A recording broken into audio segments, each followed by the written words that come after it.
Teman-teman, 14 April Anda sudah masuk yang namanya ujian nasional. Apa artinya? Secara akademik sebenarnya Anda sudah menyelesaikan seluruh rangkaian pendidikan di sekolah ini. Mau tidak mau, suka tidak suka, Anda akan meninggalkan sekolah yang kita cintai. Pasti itu. Pasti kemudian setelah lulus dari sekolah ini, amin, teman-teman pasti punya perencanaan. Nah, saya mau menguji sebenarnya sejauh mana perencanaan Anda ketika Anda lulus dari sekolah yang Anda cintai ini. Pertama kali yang saya tanyakan adalah, siapa yang mau melanjutkan ke bangku kuliah, angkat tangannya. Oke, 100% mengatakan Pak Joko saya mau kuliah. Jangan, coba saya pengen tahu. Kalau Anda mau kuliah itu, Pak saya masuk perguruan tinggi Pak, saya nggak mau ngomong, mau negeri, mau swasta, silahkan saja. Silahkan saja. Kenapa? Saya katakan seperti itu, kelas 3 atau kelas 2 itu menjadikan Anda, apakah kelas 3 menjadikan golden time, waktu emas Anda, atau menjadikan waktu buruk Anda? Saya katakan agak keras, kenapa? Ketika saya dulu di Sekolah Tinggi Akuntansi Negara, tahun 2006-2007, kami sampai mendapatkan rekor muri sebagai pendaftar terbanyak di Indonesia. Nomor 5 di dunia, masih kalah dengan Harvard. Artinya apa? 130.000 orang yang masuk Sekolah Tinggi Akuntansi Negara, semuanya pasti lulusan-lulusan SMA, SMK, dan sebagainya. Mau datang ke Sekolah Tinggi Akuntansi Negara dengan berdoyong-doyong, berduyun-duyun ke sana, ada tujuan yang mereka cari. Sama seperti Anda kuliah misalnya di satu perguruan tinggi negeri maupun swasta, pasti Anda ingin mengharapkan sesuatu dari perguruan tinggi itu. Ketika lulus, apa sih harapan Anda? Apa? Oke, saya tulis harapan Anda besar di dalam whiteboard ini. Betul teman-teman, Anda cek sekarang di BPS. Tahu BPS? Saya 3 tahun yang lalu ngecek di BPS, memang belum update, itu sekitar 4 juta S1 kita dalam keadaan nganggur. Cek aja di BPS. Kemarin ada mahasiswa saya, Pak Joko sekarang sudah nggak 4 juta lagi. 2014 sudah mencapai 7,4 juta S1 kita nganggur. Yang ngomong bukan saya. Badan Pusat Statistik Nasional, lembaga resmi. Anda cek saja. Sekarang Anda baru sadar betul kan? Ya. Pertanyaannya, kenapa Pak kok pengangguran selalu bertambah setiap tahun? Apakah pengangguran itu, sarjana kita selalu dicetak oleh lulusan-lulusan dari perguruan tinggi swasta? Tidak. Perguruan tinggi negeri juga banyak sekali. Makanya perguruan tinggi kedinasan selalu dicari, selalu didatangi, berduyun-duyun di sana. Nah, saya nggak tahu perencanaan teman-teman SMA 34 Jakarta pasti punya perencanaan, saya ingin bekerja. Bahkan kalau kita urai saja, kata bekerja yang ada di sini itu cukup panjang sebenarnya. Saya tahu yang ada di ruangan ini kurang lebih 30 orang, punya keinginan bekerja yang masing-masing dalam pikirannya berbeda-beda. Betul nggak? Saya ingin menjadi PNS. Atau tahu PNS apa? Pegawai negeri sipil. Saya ingin kerja di BUMN, Pak. Saya ingin kerja di perbankan. Saya ingin jadi pengusaha. Saya ingin bekerja di perusahaan besar. Perusahaan asing dan sebagainya. Kalau kita urai, PNS bisa menjadi kerja di Pemda, Pemprov DKI, Kementerian Keuangan, dan sebagainya. BUMN sekarang ada berapa? Lebih dari 200. Perusahaan besar ada berapa? Ratusan dan segala bahkan ribuan. Teman-teman sudah terfikirkan itu. Ketika saya bekerja, saya sudah menentukan pilihannya. Banyak sekarang kenapa pengangguran sarjana itu banyak, teman-teman saya beritahu. Seluruh lulusan dari daerah di Indonesia, baik negeri maupun swasta, ketika di wisuda, selesai seorang sarjana ekonomi, Anda IPS, ketika selesai di wisuda, di rumah syukuran, ngundang teman-teman, tetangga. Tetapi 10 hari berikutnya dia menyatakan, saya mau kemana setelah itu? Ini yang terjadi. Apa yang dia katakan? Jakarta menjadi surga bagi mereka untuk datang ke Jakarta. Inilah yang terjadi. Anda cek 3 tahun yang lalu, saya cek di Google, ini fakta, Di kota Bekasi itu, di kota Bekasinya saja, hampir 1000 S1 kita mempunyai profesi sebagai tukang ojek. Sedih nggak? Coba, saya yakin yang ada di ruangan ini nggak mau seperti itu. Saya kepingin seperti ini loh Pak Joko, kerja di PNS, BUMN, di perbankan, perusahaan asing yang terkenal dengan nama besar, perusahaan besar dan sebagainya. Inilah harapan dari teman-teman. Nah, artinya hari ini yuk kita buat perencanaan betul. Hari ini kelas 12, kelas 3, yuk kita berbicara yang baik dari hati. Kemudian diucapkan dalam lisan, insya Allah itu menjadikan doa bagi Anda. Coba kalau Anda misalnya sudah seperti ini, sesuai dengan keinginan Anda, harapan Anda, doa Anda, kemudian Anda betul-betul tercapai keinginan Anda untuk bekerja di suatu institusi yang Anda inginkan. Kira-kira Bapak Ibu Anda yang melahirkan Anda, keluarga Anda bangga nggak ini? Bangga. Saya tulis ini, moga-moga ini menjadikan doa bagi kita semua. Dan terakhir ada kata bahagia, selalu katakan. Bahagia ini luar biasa. Teman-teman, ada rumus yang paling harus Anda ketahui sebelum saya lanjutkan betul. Ketika Anda ingin bekerja sesuai dengan keinginan Anda tadi, saya nggak tahu, yang tahu hanya ada dalam diri Anda mau bekerja di mana. Yang paling penting rumusnya, ketika saya bekerja di perusahaan yang saya inginkan, perusahaan itu menginginkan saya karena ilmu saya. Waktu saya kuliah S1. Penting. Genggamlah dunia dengan ilmu kamu. Anda tahu Bu Sri Mulyani Indrawati? Mantan pimpinan saya waktu menjadi Menteri Keuangan pada waktu kami di STAN. Ada riset yang mengatakan bahwa intelektual Ibu Sri Mulyani itu hampir disamakan dengan Aristoteles. Karena kecerdasannya. 20 wanita yang mempengaruhi ekonomi dunia. Saya kalau mendengar itu merinding, artinya motivasinya luar biasa. Sekarang menjadi Direktur Pelaksana World Bank, Bank Dunia yang ada di Amerika Pusat. Artinya apa? Maka ketika Anda masuk satu perusahaan yang Anda inginkan, itu bukan karena wajah saya, bukan karena ganteng saya, bukan karena cantik saya, tapi karena otak saya, karena ilmu saya ketika kuliah S1. Maka kalau teman-teman sudah mempunyai perencanaan seperti itu, masuk perusahaan, instansi karena ilmu saya, maka akan terdapat karir. Kemudian finansial yang mencukupi, betul nggak?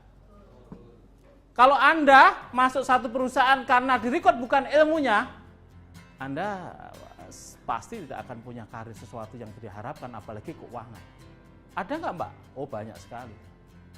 Even Anda masuk satu perusahaan besar, sosok wanita, sarjana ekonomi, saya sering berkunjung di perusahaan-perusahaan pencakar langit di Kuningan, Tamrin, Sudirman, baik BUMN maupun swasta, selalu ketemu dengan sosok wanita, sarjana juga. Sebagai resepsionis, katakanlah sarjana ekonomi. Kira-kira ilmunya dipakai nggak kalau dia sebagai resepsionis? Nggak dipakai, tugasnya jelas kok resepsionis. Apa itu? Terima telepon, angkat telepon, catat telepon, antar tamu. Pak, apakah nggak boleh kerja seperti itu? Boleh, halal nggak halal? Profesionalisme. Kalau saya sarjana harus, ya kan nggak boleh seperti itu. Kalau saya sarjana mesti ilmu saya dipakai di perusahaan itu. Sehingga ketika Anda ilmunya dipakai, kesempatan Anda untuk menjadi manajer, kepala divisi, kepala cabang, saya harus jadi direktur di situ. Bahkan saya akan menjadi seorang presiden direktur di perusahaan itu karena ilmu saya. Inilah, dan saya yakin teman-teman IPS 3, SMA 3, 4 mampu untuk itu. Tepuk tangan buat Anda semua. Amin. Nah teman-teman, kalau Anda sudah seperti ini, coba Anda bayangkan, orang tua sudah merasa bangga sekali. Belum Anda lakukan betul, belum tercapai cita-cita Anda, coba gini. Motivasi ini, sebentar saja. Nanti sore atau nanti malam misalnya, setelah makan malam, Anda coba ngobrol sama orang tua. Kalau perlu Bapak Ibu dipanggil, Bapak Ibu saya ingin bicara sebentar. Ya, mungkin Bapak Ibu kaget, tumben-tumben ini anak saya kok ngajak bicara. Biasanya mau minta sesuatu kan begitu kan? Padahal tidak. Coba, kan Anda katakan dari hati betul. Bapak dan Ibu kebetulan 4 bulan lagi saya akan masuk ke dunia perguruan tinggi. Saya ingin kuliah. Tetapi kami punya keinginan Bapak dan Ibu, kalau nanti saya kuliah, saya ingin bekerja setelah lulus dari situ. Perguruan tinggi itu bisa mengantarkan saya bekerja di satu institusi seperti yang Anda sebutkan dalam hati Anda tadi. Saya ingin mempunyai karir yang bagus. Saya mempunyai keuangan yang baik. Nanti sebagian rezeki keuangan, karir yang bagus, sebagian akan saya sisihkan misalnya untuk kepentingan yang muslim, naik haji Bapak dan Ibu. Coba bayangkan. Saya kalau ngomong gini merinding. Kenapa? Spontan ibunda Anda bisa menangis bahagia, ternyata anaknya bisa memberikan satu harapan dan perencanaan yang luar biasa. Ayah Anda bisa tersenyum bangga melihat anaknya mempunyai perencanaan seperti itu. Kapan harus Anda lakukan? Sekarang. Teman-teman sudah masuk ke fase namanya kelas 12. Bagi saya, itu merupakan fase sekali lagi, menjadikan waktu emas Anda atau menjadikan waktu buruk Anda. Kalau Anda masuk ke dalam golongan orang yang jutaan menganggur, mohon maaf, jangan bangga dari lulusan perguruan tinggi swasta ternama ataupun perguruan tinggi negeri ternama ketika Anda susah cari pekerjaan. Mungkin di sekeliling Anda pun juga banyak contoh-contohnya, mohon maaf ya. Oh, ada kok si A itu dari perguruan tinggi swasta ternama, IP-nya tinggi, bahkan ada perguruan tinggi ternama, IP-nya tinggi, ternyata susah cari pekerjaan. Kenapa? Tolong ayo kita analisa betul. Saya datang ke sini tidak hanya promosi Universitas Tamrin, tapi juga memberikan motivasi bagi teman-teman yang berapa bulan lagi masuk ke dunia perguruan tinggi. Dan Anda katakan, saya mau kuliah. Hati-hati teman-teman. Maka pagi hari ini, insya Allah dengan kita bicara dari hati, diucapkan dari saya menjadi doa, dan Anda bisa tahu persis apa yang harus direncanakan ke depan. Ya, kira-kira seperti itu. Pak, saya ingin kuliah. Saya ingin membuat perencanaan seperti ini. Kira-kira Anda setuju nggak kalau Anda bisa seperti ini? Anda bekerja di perusahaan yang Anda inginkan, menjadikan keluarga bangga, ada kata bahagia di dalam hati Anda dan keluarga Anda setuju nggak? Kok setujunya pelan ya? Anda setuju? Insya Allah itu jadikan doa bagi Anda. Pertanyaannya, analisa Anda apa terhadap perguruan tinggi itu, sehingga Anda mencapai kata sepakat setuju yang Anda inginkan tadi? Analisanya apa? Ayo, SMA 34 kan favorit ini. Analisa dari suatu perguruan tinggi yang menghantarkan Anda sampai ada kata bahagia dengan perencanaan seperti itu. Atau Anda mau masuk ke dalam struktur pengangguran. Apa analisanya? Ada 4 dasar sebenarnya. Apa itu? Ayo. Udah waktunya cepat banget ya. Apa itu? Yuk cepat. Apa yang harus Anda analisa dari satu perguruan tingginya? Jurusan. Wah, good. Nomor 1. Luar biasa. Kemudian yang kedua? Apa? Kualitas. Betul. Yang ketiga? Keinginan Anda tadi apa? Prospek kerja. Oke. Prospek kerja perguruan tingginya. Yang keempat apa? Terkait kemampuan orang tua. Biaya, betul. Pak, kelima boleh Pak, fasilitas. Oh, monggo silakan. Kalau fasilitas Anda teman-teman bisa lihat di kampusnya ada apa sih? Secara kasat mata Anda akan lihat apa yang ada di kampus. Silakan aja. Tapi 4 poin ini yang paling penting. Teman-teman, jurusan ini menjadikan hal yang sangat harus Anda perhatikan. Kenapa banyak pengangguran? Kalau di ekonomi ada berapa jurusan? Kalau di perguruan tinggi ada manajemen dan akuntansi, mungkin ada ilmu ekonomi, tapi yang banyak akuntansi dan Pak Joko, saya mengambil manajemen perbankan, boleh. Manajemen keuangan, silakan. Manajemen marketing, silakan. Manajemen SDM, manajemen informatika, manajemen pendidikan, monggo. Tetapi pernah Anda analisa belum? Kalau jurusan yang kita sebutkan tadi, jurusan yang sudah jenuh. Siapa yang jenuh dan kenapa jenuh? Kenapa jenuh? Yes. Jurusan ini sudah dibuka oleh seluruh perguruan tinggi negeri maupun swasta di Fakultas Ekonomi. Gampang kok, tinggal cek di brosurnya kok. Betul nggak? Pertanyaan saya, kalau Anda mengambil jurusan jenuh tadi, cari kerja gampang atau susah? Selesai. Siapa yang jenuh? Siapa yang jenuh? Perusahaan. Teman-teman, makanya kalau sudah lulus, di wisuda, kemudian melamar satu perusahaan, perusahaannya kecil saja. Ini juga perusahaan yang kita cari dari pos kota misalnya. Setelah wisuda bingung cari pos kota, oh ada lowongan katakanlah manajemen perbankan atau keuangan atau marketing atau sebagainya. Anda ngelamar perusahaan. Ini ijazah saya Bapak di Personalia, saya mau ngelamar di perusahaan ini dengan ijazah saya ini. Terus kemudian Anda tinggal apa yang dikatakan Personalia. Oke Dek, nanti kalau memang ada kesempatan saya telepon. Anda pulang berharap betul bisa ditelepon oleh perusahaan itu, betul nggak? Sebulan nggak ditelepon, 2 bulan nggak ditelepon, setengah tahun nggak ditelepon, setahun nggak ditelepon, bablas. Apa yang dirasakan perusahaan lewat Personalia tadi? Sudah jenuh. Kenapa? kemarin sudah menumpuk lamaran-lamaran dengan ilmu yang sama, bahkan dari perguruan tinggi negeri ternama, perguruan tinggi swasta ternama yang sudah menumpuk pun belum dipanggil. Artinya bahwa perusahaan melalui personalnya sudah mengalami yang namanya proses kejenuhan. Makanya pengangguran terus tambah. Hati-hati jurusan teman-teman. Bagaimana mengambil jurusan yang baik? Anda harus teliti. Jurusan yang baik adalah jurusan yang saat ini di Indonesia belum ada, tetapi perusahaan banyak membutuhkan. Nanti kita ketemu situ. Kualitas, saya cepetin. Kualitas pendidikan penting. Kenapa? Anda mempunyai jurusan yang bagus, tapi kalau Anda tidak punya kualitas pendidikan waktu kuliah tidak baik, Anda susah cari kerjaan juga. Dan Anda nggak bisa apa-apa kok. Sorry saja ya, teman-teman, bukan saya sombong. Kami biasa ngelola sekolah tinggi akuntansi negara. Sekolah kami di MH Tamrin, di Fakultas Ekonominya, di kampus AK dipimpin oleh mantan Direktur STAN, 12 tahun jadi Direktur STAN, nanti di brosur ada namanya Pak Siono Salamun. Benar-benar kita memberikan kualitas yang baik. Sekolah sekarang, mohon maaf, kadang-kadang nggak kuliah dapat nilai. Nah ini yang kita ragukan gitu. Kemudian yang penting bisa bayar, sorry. Bagi kami, saya swasta iya, tetapi standar kualitas kita di Universitas MH Tamrin di atas sekolah tinggi akuntansi negara. Nanti kita buktikan. Oke, prospek kerja nomor 3. Prospek kerja pasti dong. Teman-teman kalau sudah mau masuk perguruan tinggi misalnya memberikan syarat, Pak ini ijazah saya ataupun apapun, saya sudah membayar formulir, saya sudah membayar uang pangkal, uang gedung, saya mengambil jurusan A misalnya, sudah selesai Pak, sudah pulang. Jangan sekedar seperti itu. Sekian juta nganggur orang ini tidak punya hak apapun apalagi menuntut perguruan tingginya ketika sudah diwisuda. Coba bayangkan. Makanya perguruan tinggi itu kewajibannya sampai mana? Mau wisuda saja. Setelah wisuda Anda mau bekerja silahkan, tidak silahkan. Menikah pun juga silahkan. Coba, itulah yang terjadi. Makanya apa yang terjadi saya sarankan prospek kerja, tanyakan Pak jurusan saya bagaimana di perguruan tinggi ini. Prospek kerjanya gimana? Kalau PMB-nya penerimaan mahasiswa baru mengatakan, oh prospek kerjanya di sini dek, di bagian siapa saya bekerja? Di bagian ini, di perusahaan apa saya bekerja? Di perusahaan bla bla bla seperti ini.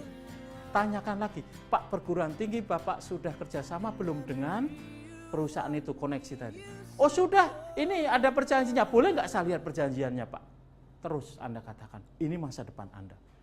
Sekali lagi teman-teman, Anda sudah kelas 3, harus mampu seperti itu. Itulah prospek kerja, biaya.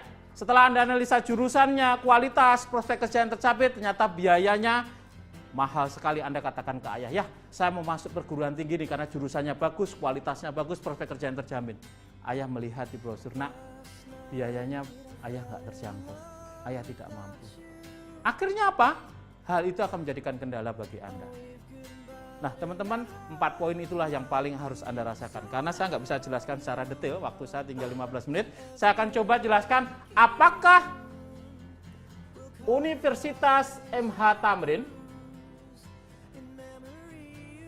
Fakultas Ekonominya, saya di Fakultas di kampus AK Mampang, akreditasi kita B. Apa makna akreditasi B ini? Teman-teman mau menjadi PNS bisa, mau ke BI bisa, mau ke BUMN bisa, perusahaan asing bisa, perusahaan besar bisa. Karena sekarang akreditasi itu menjadi hal yang paling penting. Anda tidak akan bisa masuk pegawai negeri sipil, Kementerian Keuangan, kalau Anda tidak mempunyai akreditasi B di sekolah perguruan tinggi Anda kuliah. Form dulu mengenai akreditasi. Apakah Universitas MH Tamrin dari 4 kondisi ini, jurusan, kualitas, prospek kerja, dan biaya, benar-benar bisa menghantarkan teman-teman IPS 3 SMA 34 Jakarta untuk mencapai kata bahagia dengan melalui proses seperti itu. Ayo kita buktikan bersama-sama. Oke, kita punya 2 jurusan. Satu S1 manajemen, spesialisasinya analis pasar modal, saya singkat aja. Yang kedua, S1 akuntansi perpajakan. Kedua jurusan kami ini melanjutkan program D3 keuangan, D3 keuangan, analis pasar modal dan akuntansi perpajakan, Sekolah Tinggi Akuntansi Negara. Anda pernah mendengar kata pasar modal? Apa artinya? Terkait ilmu yang terkait dengan surat-surat berharga. Apa surat-surat berharga? Ada saham, obligasi, reksadana, dan sebagainya. Saya nggak akan bicara masuk itu, tapi teman-teman saya akan singgung sedikit mengenai kualitas dulu sebelum saya masuk ke Universitas MH. Bagaimana kualitasnya? Teman-teman di sini melanjutkan program D3 Keuangan, Analis Pasar Modal dan Akuntansi Pajak STAN. Artinya apa coba? Pak Joko, kalau saya kuliah di perguruan tinggi Bapak di Universitas Jam Tamrin, kualitas saya seperti Sekolah Tinggi Akuntansi Negara lebih. Indikator lebihnya pertama aja kelihatan. Di sini baru D3, kita sudah S. Lebih tinggi mana kira-kira? S1 sama D3 lebih tinggi mana? S1. Jadi teman-teman, seluruh program D3, Keuangan, Analis Pasar Modal dan Akuntansi Perpajakan STAN, kita bawa 100%. Form ini. 100% ditambahi mata kuliah sarjana. Berarti secara kualitas Anda lebih daripada STAN. Secara strata juga sama. Pak, apakah ada model DO? Ada. Jadi Anda jangan, mohon maaf ini ya, saya katakan itu jangan merasa pede juga kuliah di tempat kami di perguruan tinggi swasta. Yang penting orang tua saya mampu bayar, nggak berlaku. Karena kita ada sistem drop out. Apa indikasinya? Salah satunya kalau IPK Anda di Tamrin itu 2,50 kurang dari ini, maka DO. Kalau di STAN itu 2,75. Drop out. Nah, saya nggak tahu kalau Anda mau cari kampus yang gampang-gampang aja seperti lulus, silahkan cari kampus lain. Kita ada sistem gugur, teman-teman, tolong dengarkan sekali lagi. Ada sistem gugur. Pak Joko, kenapa ada satu sistem gugur di swasta, ada sistem DO? Bukannya swasta itu yang penting bayar. Yang penting bayar, yang penting mampu membayar, sudah selesai. Tidak. Kenapa kita lakukan dengan sistem yang cukup ketat? Karena terkait apa? Prospek kerja. Loh, kenapa Pak dengan prospek kerja?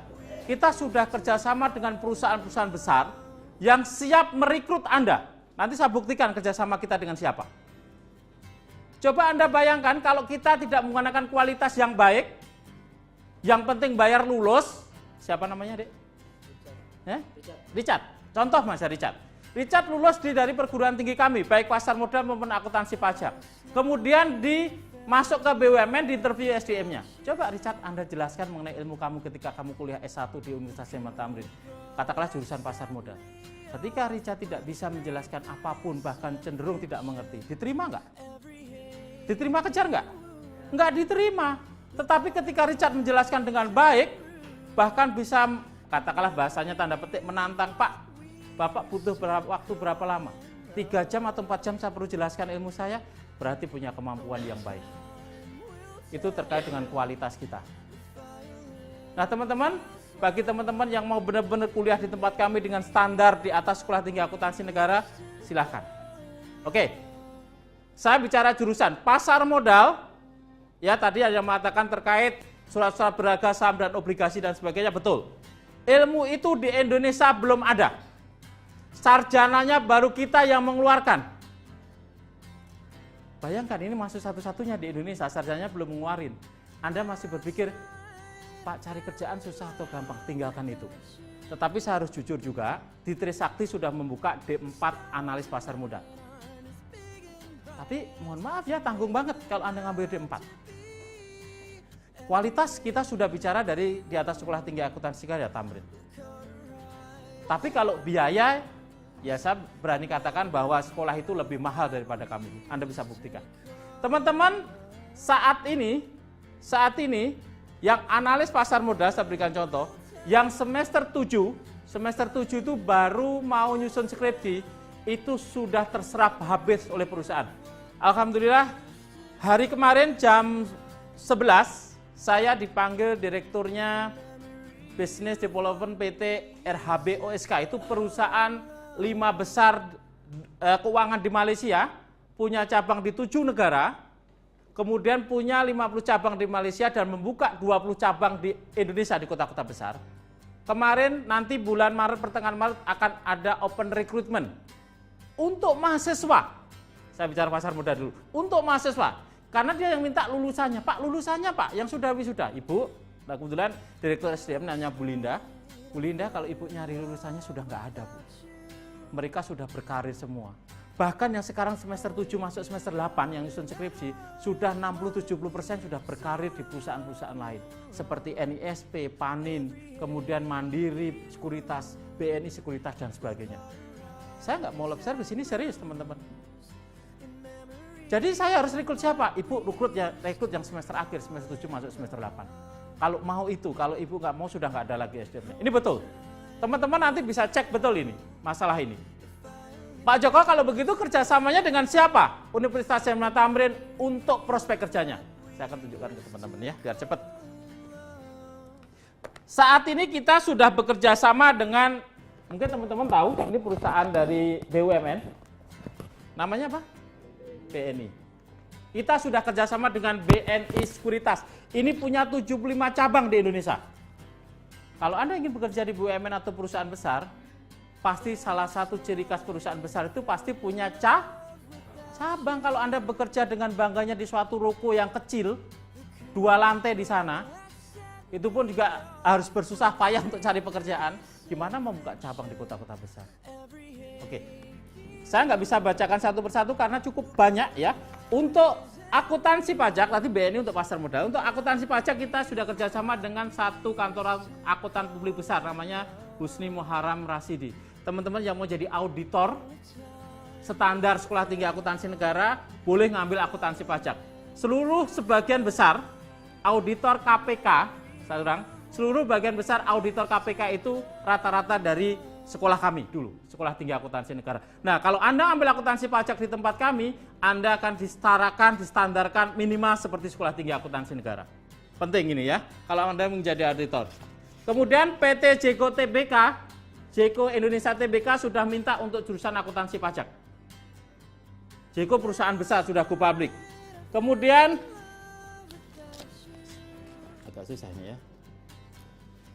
PT NIS Property.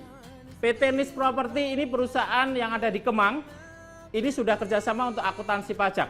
Kemudian untuk pasar modal tadi, RHB OSK, itu sudah kerjasama dengan kita untuk yang analis pasar modal.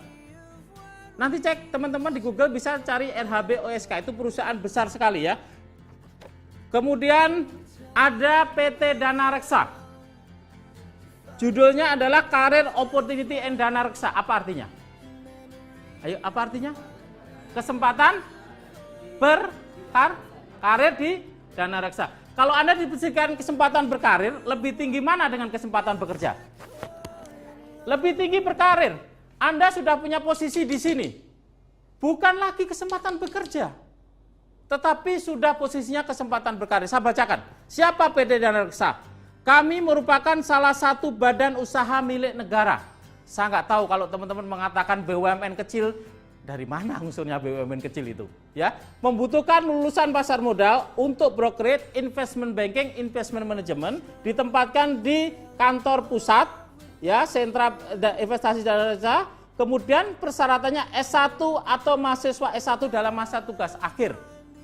Kantornya ada di Jalan Merdeka Selatan nomor 14, dekat patung Monas Patung Kuda itu ada 15 lantai. Ini BUMN. Dia punya lebih daripada 50 cabang di Indonesia.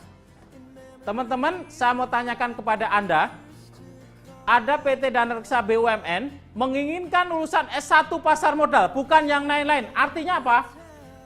Artinya apa? Bahwa ilmu Anda dipakai oleh BUMN. Kemudian Anda diberikan kesempatan berkarir, yes.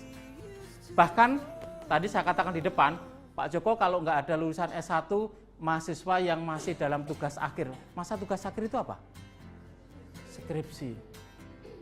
Maka saya bayangkan teman-teman masih skripsi, sudah diminta BUMN termasuk BNI, Dana Reksa, Anda mau kemana lagi?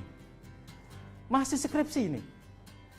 Bukan karena wajah cantik Anda, mohon maaf. Bukan karena wajah ganteng Anda, karena ilmu Anda sebenarnya ditarik oleh BUMN. Nanti bisa dicek di Google.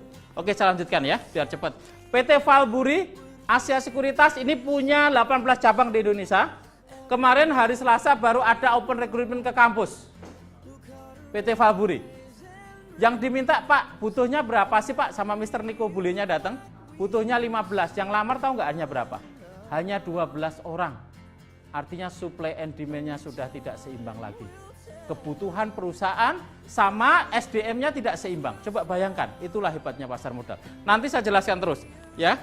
Kemudian untuk pasar modal kita sudah kerjasama dengan PT OSO. OSO tahu pasti ya. PT Trimegah Sekuritas TBK. Ini punya 22 cabang di Indonesia. Mahasiswa kita sudah banyak berkarir di perusahaan yang saya sebutkan. PT Mega Capital Indonesia, punya Pak Herul Tanjung. Teman-teman kalau mau ke Trans TV Trans 7 ada Menara Bank Mega, Anda datang ke lantai 2, perlu cek silahkan. Lantai 2 ada PT Mega Capital, mahasiswa saya banyak berkarir di situ. Pak Joko kok sering mengatakan mahasiswa bukan lulusan? Sekali lagi, karena mereka belum lulus sudah direkrut. Ada Rini, ada Putri Wahyuni, ada beberapa teman di sana mahasiswa kami belum lulus, Anda bisa cek kalau memang Anda mau ke sana. Itu baru mahasiswa belum lulus. Dia sudah bekerja atau berkarir di PT Mega Capital Indonesia. Oke? Kemudian ada PT e-trading yang sebulan yang lalu sudah berubah menjadi PT Daewoo. Ini perusahaan Korea. Perusahaan asing besar. Ya, untuk pasar modal.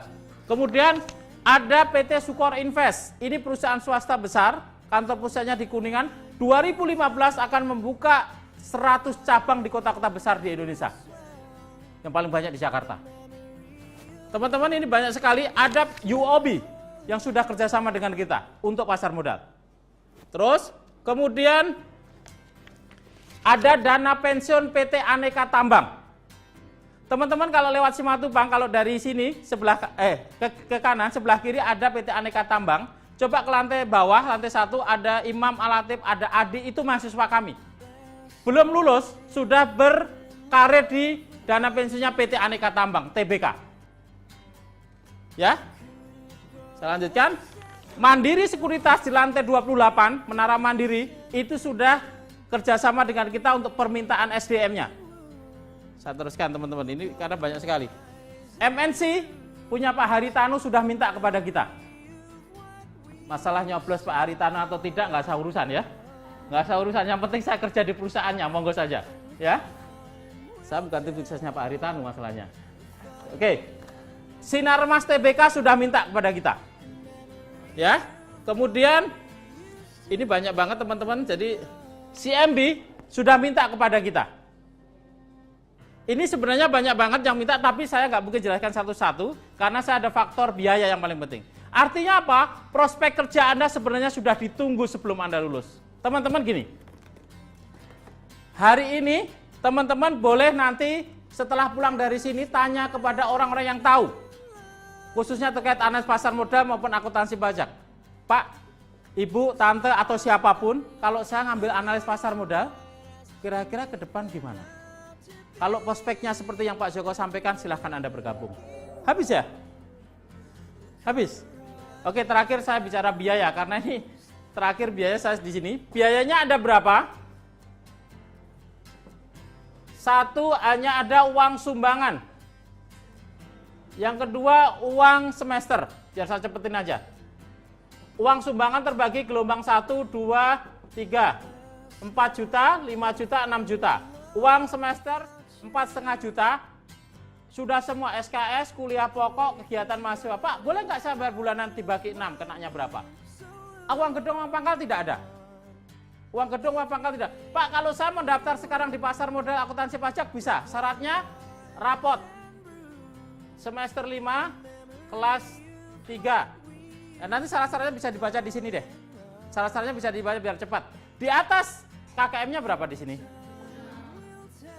Sebenarnya aturannya 75, bebas tes. Tahunnya 76 kita bikin 80 ya. Setuju nggak? Anak-anak pinter pasti oke. Di atas 7500 rapotnya bebas tes. Di bawah 75 dites seperti masuk stan. TPA 120, GMAT-nya 60-nya bahasa Inggris. Ya, oke, nggak usah dipikirin. Pak, kalau saya mau masuk di pasar modal atau akuntansi pajak sekarang bisa? Bisa. Syaratnya apa? Menyerahkan syarat pendaftaran plus 50% uang sumbangan di semester 1. Jadi berapa? 50%-nya berapa? 2 juta. Pak Joko, kalau saya sudah, karena yang bergabung angkatan Anda sudah banyak sekali sekarang. Pasar modalnya terima 5 kelas, akuntansi pajak hanya terima 3 kelas. Satu kelasnya berapa? 35 orang. Pak, kalau saya sudah menyerahkan persyaratan di atas 75 bayar 2 juta sudah menjadi mahasiswa Pak Joko, sudah. Tetapi kan saya masih nunggu UN, Pak. Kalau nggak lulus gimana? Mohon maaf, ini bicara aturan. Kalau Anda benar-benar terjadi demikian, uang 2 juta kembali lagi. Pak, tapi saya masih nunggu PTN loh Pak, sama PTK. Tahu PTN? PTK tahu, kedinasan, stistam dan sebagainya. Kalau Anda diterima oleh PTK, PTN seluruh Indonesia, maka uang 2 juta tadi tetap kembali 100%. Makanya sebenarnya di syarat nanti ada materai 6.000 yang untuk perjanjian. Loh Pak, berarti saya tidak ada kekurangan keuangan 1 perak pun. Betul. Tidak ada kehilangan keuangan 1 perak pun. Makanya teman-teman terakhir, buatlah perencanaan yang jelas. Artinya apa? Ketika Anda sudah misalnya bergabung di Tamrin, baik pasar modal maupun akuntansi pajak, Anda sudah tenang. Tinggal Anda mau fokus apa sekarang? Mau fokus UN, monggo. Mau fokus PTN, silakan. Mau fokus kedinasan, silakan. Itulah membuat perencanaan yang Anda akan menjadi lebih sukses ketika Anda menentukan satu perguruan tinggi. Tepuk tangan buat Anda semua.